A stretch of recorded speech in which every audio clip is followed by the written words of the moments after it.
He's a successful businessman who plans to run against Wes Moore to be the Democratic nominee for governor. As Ed Hale ramps up his candidacy, he says one of his primary campaign issues will be improving public education. He spoke with Project Baltimore's Chris Papps about changes he wants to see.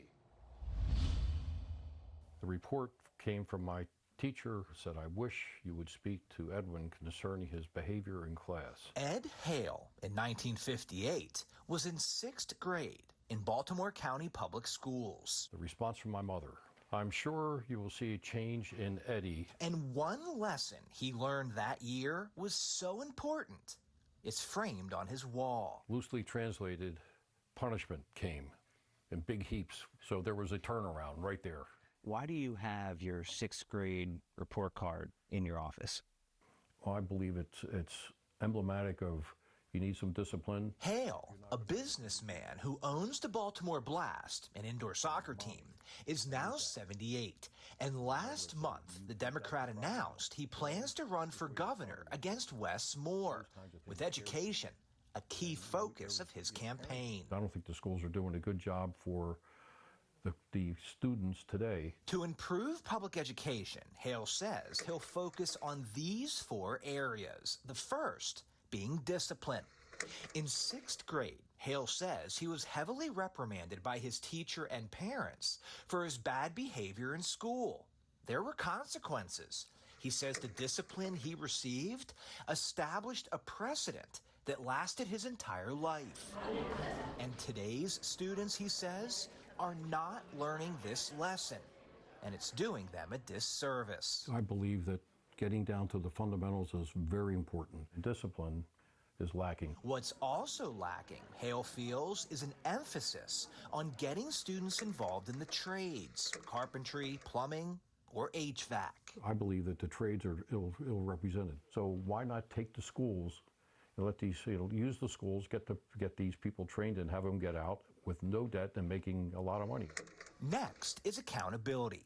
Hale says school administrators must have the ability to fire low-performing teachers and reward good teachers. Currently, he feels there's too much red tape and regulations that keep low-performing teachers in the classroom. The administrators, I would believe, should be able to walk in and say, you're really not a very good teacher. We're going to send you back to school, or we're going to have you leave because you're just not a good teacher.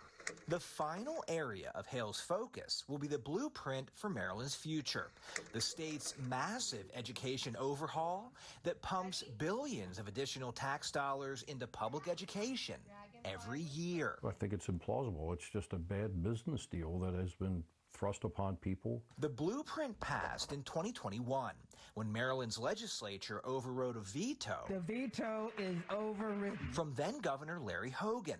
At the time, Hogan said the blueprint was unaffordable. Correct. Hale largely blames the blueprint's spending mandates for Maryland's recent tax increases and the state's credit downgrade by the financial firm Moody's. You don't have the money. The state is in a deficit right now, and we're not going to be able to afford to do anything. Hale told Project Baltimore he feels the blueprint needs to be adjusted.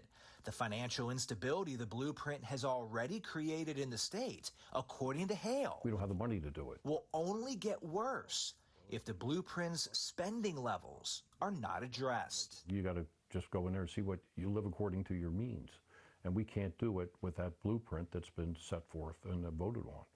And the people say that's a good thing. How can it be a good thing if you can't afford it? The primary election, where Hale plans to challenge Governor Wes Moore, will take place in June 2026. Project Baltimore will be following that race closely to see how the different candidates plan to spend your tax dollars on public education. I'm Chris Papps, and this is Project Baltimore. Hi, I'm Maxine Stryker. Thanks for watching. Don't forget to like this video and subscribe to our channel, and check out Fox Baltimore on social media to find more stories like this.